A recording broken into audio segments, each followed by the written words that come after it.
श्री सुखदेव जी कहते हैं, राजन हमारा कन्हैया जिस प्रकार का जिसका कर्म है, जिस प्रकार का जिसने कृत्य किया है, सबको उसी के कृत्य के हिसाब से एक ना एक दिन फल अवश्य देता है। बोले प्रभु, परीक्षित जी कहते हैं, हे गुरुदेव भगवान, कन्हैया आने में बहुत देर कर देता है। सुखदेव जी कहते हैं, राजन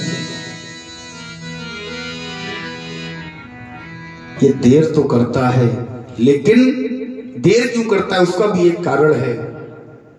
बोले हमारा कन्हैया पहले अपने भक्त की भक्ति को परखता है कि ये सच्चा सत्संगी है अथवा कच्चा। कच्चा सत्संगी होगा, 2-4 दिन आएगा, 2-4 दिन बाद जैसे ही जरा सा कष्ट होगा भूल भटक कर फिर वहीं पहुंचेगा। और सच्चा सत्संगी होगा तो केवल मेरे चरणों से, मेरी याद में, मेरे भाव में जुड़ा रहेगा। और जो जुड़ा रहेगा, अरे सीधी सी बात यह है, लोग कहते हैं ना हमारा कन्हैया देर करता है, हमारा माधव हमें तड़पाता है। अरे आपके घर में 10 व्यक्ति हो ना, तो 10 व्यक्तियों में 10 के मन की आप नहीं कर सकते। इसके परिवार में इसके तो हजारों करोड़ों लाखों अरबों खरबों बालक हैं, लेकिन सबकी चिंता ऐसे रहती है, सबकी एक एक बालक पर इसकी दृष्टि है, एक एक बालक को। एक दिन माधव दास जी की कन्हैया से बहस हो गई।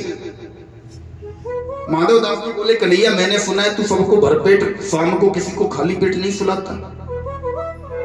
बोले बाबा बिल्कुल सही सुना है, चाहे कोई भी हो, एक चींटी क्यों ना हो और एक ब्लू व्हेल अथवा हाथी क्यों ना हो, सबको मैं भरपेट भोजन देता हूं। ऐसा कोई मेरा बालक नहीं है, ऐसा कोई प्राणी नहीं है, ऐसा कोई जीव नहीं है, ऐसी कोई जीवात्मा नहीं है जो सांझ को खाली पेट सोती हो। मैं कहीं ना कहीं से उसके लिए भोजन का प्रबंध करता हूं। बोले कन्हैया ये तेरी बात मैं झूठी साबित कर सकता हूं। कन्हैया ने कहा बाबा कोशिश करके देख लो। माधव दास जी ने विचार किया, आज मैं भोजन करूंगा ही नहीं। बोले बाबा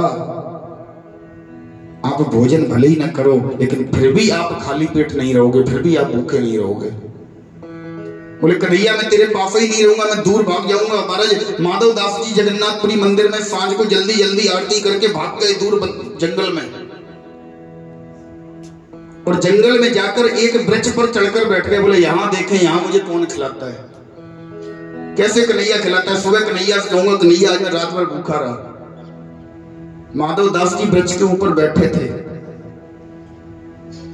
सांझ को रास्ते में, उसी रास्ते से होकर एक राजा की सवारी जा रही थी।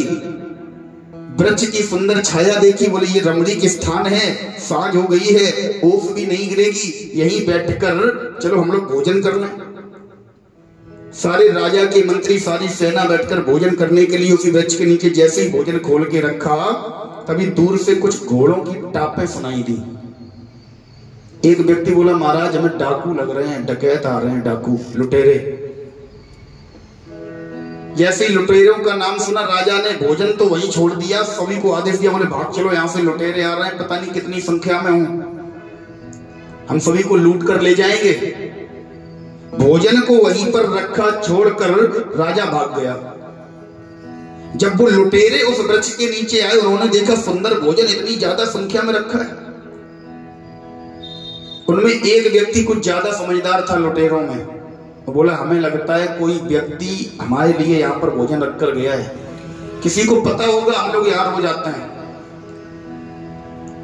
उस व्यक्ति ने यहाँ पर भोजन रखा है और अपने सरदार से कहा कि साहब आप मानो या ना मानो, इस भोजन में निश्चित ही विष है। उस व्यक्ति ने षड्यंत्र किया होगा कि इस भोजन को जैसे ही हम लोग खाएंगे मर जाएंगे। सरदार ने आदेश दे दिया, ढूंढो पूरे जंगल में, कहीं वो व्यक्ति जरूर छिपा होगा। पूरे जंगल में ढूंढने लगे, उसकी ऊपर नजर गई, बोले ऊपर ये देखो ये बैठा है। माधव दास जी उसी वृक्ष पर बैठे थे। बोले उतारो इसे नीचे। नीचे उतारा, बोले तब तक मारो जब तक ये स्वयं भोजन न करे, इसे स्वयं भोजन करवाओ पहले, अगर विष होगा तो ये खुद मर जाएगा। माधव दास जी को तब तक मारते रहे, बोले भोजन करो, करो भोजन। माधवदास जी घर से सोच कर आए थे भोजन नहीं करेंगे, मंदिर से भाग आए, वृक्ष पर चढ़ गए, बोले भोजन नहीं करेंगे। वारे कन्हैया तेरी लीला, महाराज आज जान पर बनाई लेकिन भोजन करना पड़ा। मान गए कन्हैया को, बोले वारे कन्हैया बिल्कुल सत्य बात है, तू किसी को खाली पेट रखता ही नहीं है, तू कहीं ना कहीं से भोजन अवश्य देता है। आज कन्हैया कंस का उद्धार करने के बाद, अपने माता पिता का से मिलने के बाद महाराज वहीं रुक जाते हैं। एक दिन कन्हैया को याद आई, इनका एक सखा है उद्धव। कहा मोहन ने उद्धव से कि वृंदावन चले जाना, वहां की गोपियों को ब्रह्म का कुछ तत्व समझाना। कहा मोहन ने उद्धव से जरा वृंदावन चले जाना, वहां की गोपियों को प्रेम का कुछ तो समझाना। बिरह की वेदना में सदा वो बेचैन रहती हैं, तड़प कर आह भर कर यही दिन रैन कहती हैं। वो गोपियां दिन रात मेरे चिंतन में, मुझसे प्रेम के चिंतन में दिन रात वो गोपियां एक ही बात कहती हैं। उद्धव को ये गर्व था कि सब कुछ बेकार है, सर्वदा सब कुछ व्यर्थ है, केवल ब्रह्म तत्व निराकार निर्गुण ब्रह्म के उपासक हैं उद्धव। आज उद्धव जैसे ही वृंदावन जाने के लिए मथुरा से निकले, चले मथुरा से जब उद्धव तो वृंदावन निकट आया, वहीं से प्रेम ने अपना अनोखा रंग दिखलाया। जैसे ही वृंदावन पहुंचने वाले थे महाराज, जैसे ही वृंदावन पास में आया, प्रेम ने अपना अनोखा रंग दिखलाना शुरू कर दिया। बेटा को झुक झुक कर कहते थे, इधर आओ इधर आओ। पपीहा कह रहा था, पी कहाँ है बतलाओ। नदी यमुना की धारा हरी शब्द गुंजार करती थी। नदी यमुना की धारा हरी शब्द गुंजार करती थी। भ्रमर गुंजार से भी यही मधुर आवाज आती थी। उलझ कर वस्त्र कांटों में, उद्धव जिस समय वृंदावन में जा रहे थे तो वृंदावन की कुंज गलियों के कांटे वस्त्रों में उलझ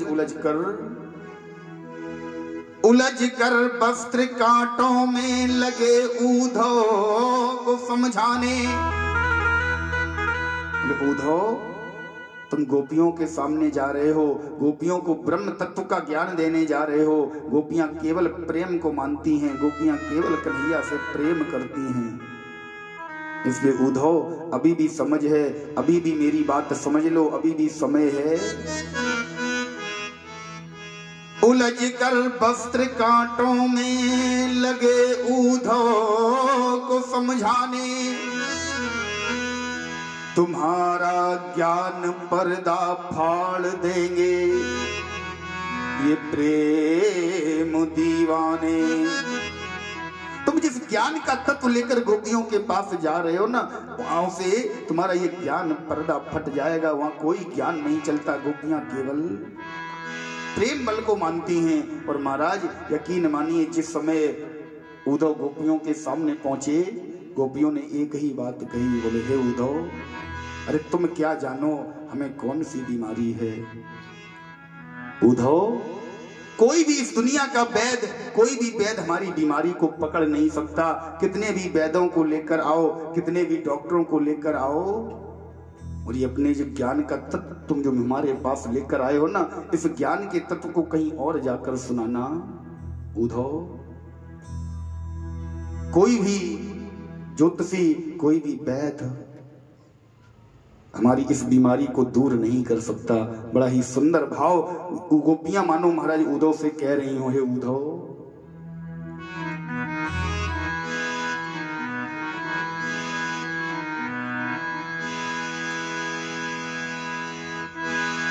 बोले वृंदावन बिहारी लाल की।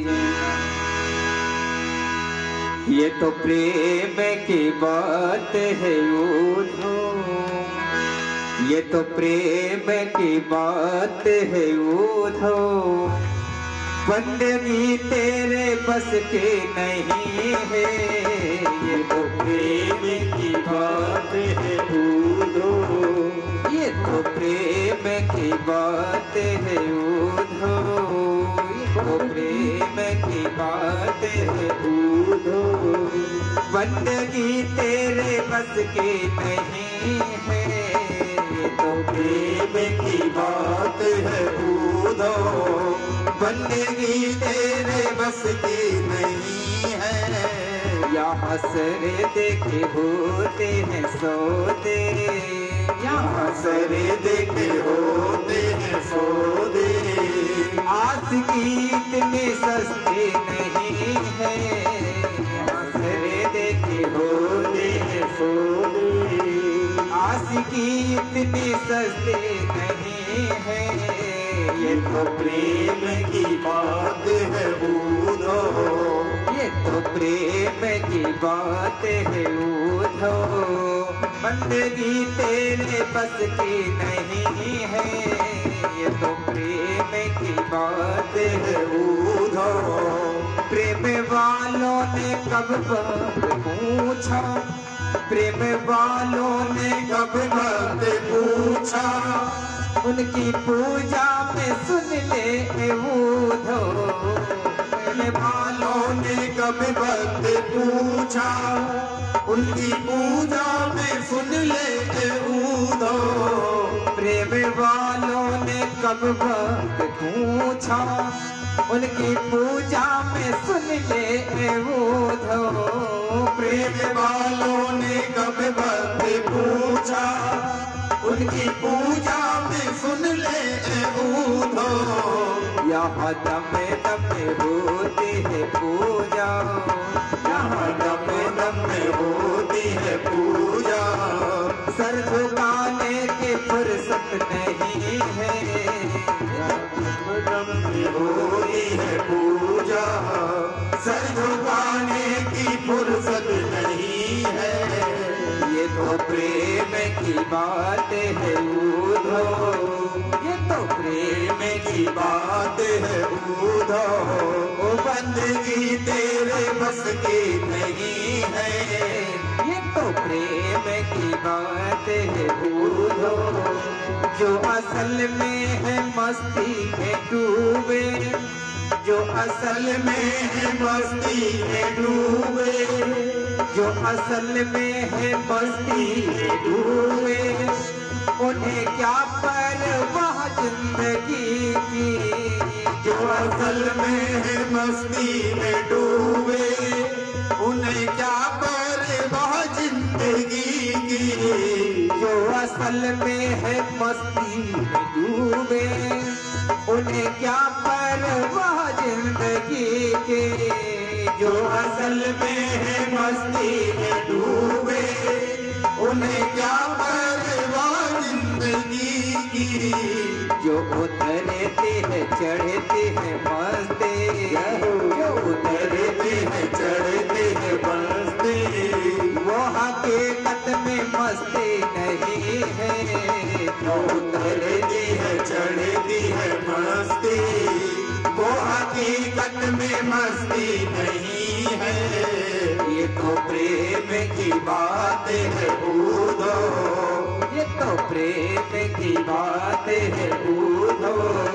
बंदगी तेरे बस की नहीं है, ये तो प्रेम की बात है उद्धव। जिसकी नजरों में है श्याम प्यारे, वो तो रहते हैं जग से न्यारे। जिसकी नजरों में है श्याम प्यारे, वो तो रहते हैं जग से न्यारे। जिसकी नजरों में, जिसकी नजरों में, जिसकी नजरों में है श्याम प्यारे, वो तो रहते हैं जग से न्यारे। जिसकी नजरों में है श्याम प्यारे, वो तो रहते हैं जग से न्यारे।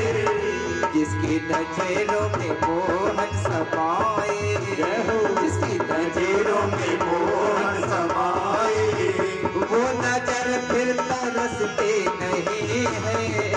जिसकी नजरों में मोहन समाए, वो नजर फिर तरसती नहीं है।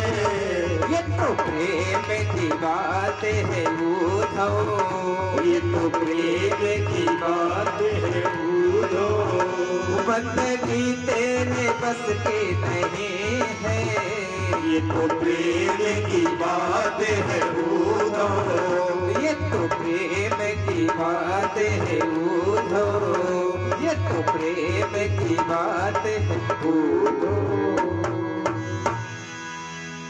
महाराज, गोपियों ने इस प्रकार से तर्क वितर्क उद्धव से किया कि उद्धव गोपियों के सामने निरुत्तर हो गए। मानो उद्धव का जो कहा था वृक्षों ने, उद्धव तुम जा रहे हो ज्ञान का तत्व लेकर, ब्रह्म का तत्व लेकर, लेकिन गोपियों के सामने तुम्हारी एक भी नहीं चलेगी।